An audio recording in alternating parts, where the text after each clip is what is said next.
De l'estime de soi sans savoir véritablement ce qui se cache derrière ces termes de psychologie sociale. Qui ici dirait qu'il a une bonne estime de soi? Levez la main. Et une bonne estime de soi scolaire? Ah, merci. Donc vous voyez qu'il y a une différence entre estime de soi et estime de soi scolaire, ce qui est normal puisque ce n'est pas exactement la même chose. L'estime de soi, c'est la manière dont un individu se perçoit dans son ensemble et perçoit ses différentes capacités dans les différents domaines de la vie. Et l'estime de soi scolaire, c'est la vision de l'individu dans le domaine scolaire précisément. Mais comment, en tant que professeur, peut-on bien favoriser et asseoir l'estime de soi scolaire de nos élèves?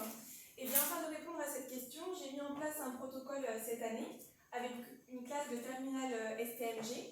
Je leur ai fait passer dans un premier temps un questionnaire pour voir quelle était leur perception de leurs compétences. Et ensuite, j'ai utilisé 2 leviers sur lesquels je me suis appuyée tout au long de l'année pour justement essayer de favoriser cette estime de soi. J'ai choisi les jeux pédagogiques, donc Kahoot, Quizlet, Escape Game, travaux de groupe, et les ceintures de compétences, puisqu'elles permettaient de répondre aux besoins des élèves, donc les besoins de sécurité et d'appartenance, et revaloriser le statut d'erreur. Qui pense que les jeux ont mieux fonctionné pour valoriser l'estime de soi? Et les ceintures de compétences? Voilà. Oui, parfait, c'est les ceintures de compétences à 77%.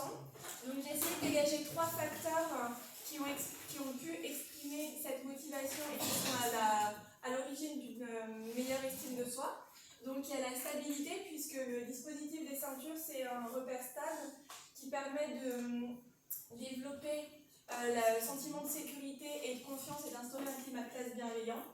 Ensuite, on a la pédagogie positive, puisque les ceintures permettent aux élèves d'avoir un feedback individualisé avec des conseils d'amélioration et des commentaires valorisant leur progrès. Et dans le questionnaire, les commentaires étaient très importants pour les élèves. Et ensuite, le renforcement du sentiment de compétence, puisque ça permet aux élèves, ce dispositif, d'avoir un point de vue sur leur amélioration, sur leur accomplissement et se défocaliser de la note qui est vue comme une source d'angoisse et de stress au profit du sentiment de compétence. Donc en tant que futur enseignant, on a tous un rôle à jouer dans cette consolidation de l'estime de soi, de par notre posture bienveillante et sécurisante. Et au fur et à mesure de l'année, on doit la développer grâce à des dispositifs pédagogiques divers, permettant de renforcer justement cette estime.